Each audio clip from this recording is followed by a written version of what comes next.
Millions of lights, miles and miles of wire, and hours of planning and building. We're going to meet the owner and brainchild behind the Festival of Lights.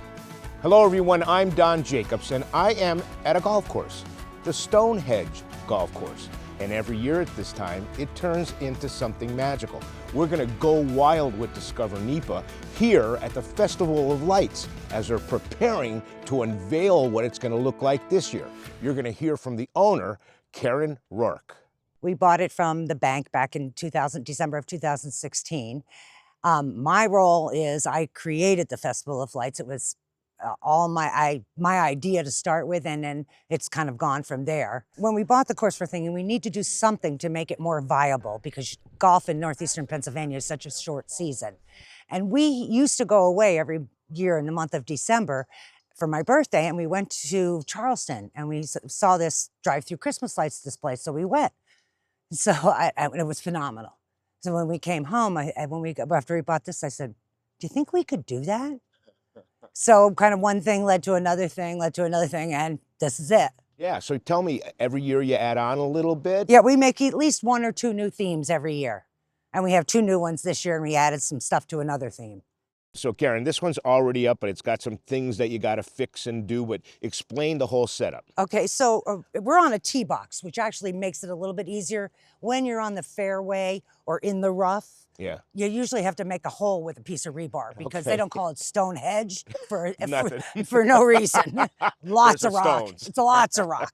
So, but like on a tee box, we can almost just step on this bar Okay. and push these 2 parts in. Right. Then every one of them, see how this would be?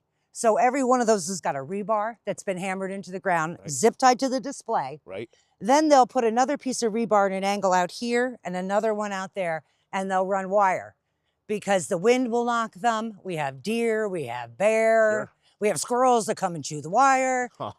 So you don't expect that. No, right? but it happens. People are gonna ask me, well, did you ask her how many lights are there? How many feet of extension cords do you, tell me. Well, light bulbs, I can't really say, but I would guess anywhere from 3 to 4 million. There's a lot. Wow. And extension cords, there's 10 miles of extension cord. New extension cord every year. 10 miles. Yeah, 10 miles, because 66,000 square feet I buy. We watched on as family and employees were building the festival one display at a time. They were supporting them several ways with plenty of wire. In this case, it's the Emerald City from the Wizard of Oz. And again, it's hard to picture until you step back, right? Yep, I still exactly. don't know what they are. Yeah. And he's been doing it since day You one. have to drive through at night, right? As long as they don't fall, I really don't care. They plan it, we put them up. Uh-huh.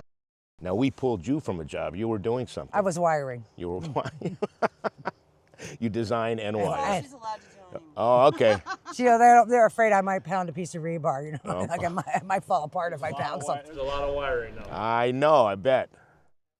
We asked Karen to explain what she means by wiring. Okay, so what I'll do is I'll take this, I'll keep this on here, Right. and then I'll start and I'll pull this strand all the way down to whatever my last display that I'm gonna put on this circuit. Okay. There can only be 10 amps on a circuit.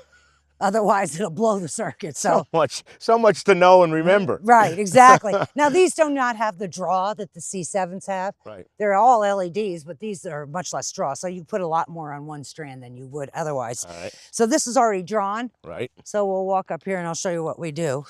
These are part of Toy Story. I don't know, they're aliens or something. Right. And their arms move. So they've got a controller there. So what I did for my first one, here's the end of the circuit. Right. So I've put an ending female on that one. Right. And then these all become the inline.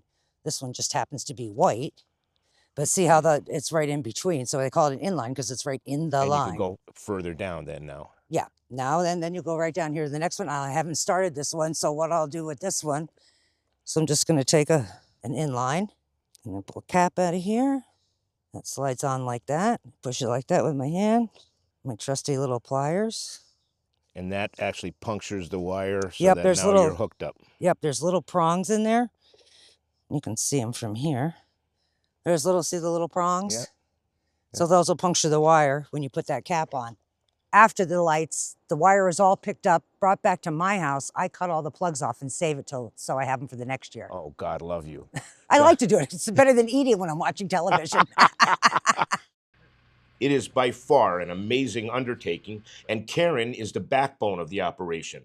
The entire golf course will become the Festival of Lights. So do you have a special theme that you love?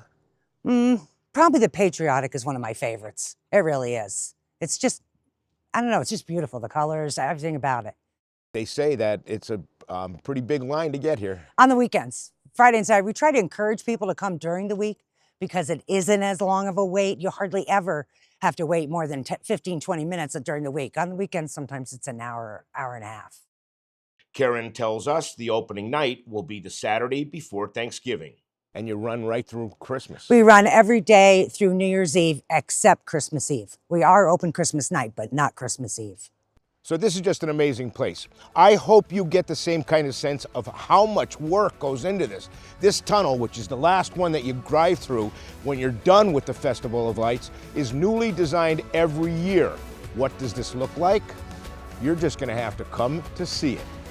So, for this episode of Go Wild with Discover NEPA and all of the other episodes, you can go to discovernepa.com or you can subscribe on YouTube.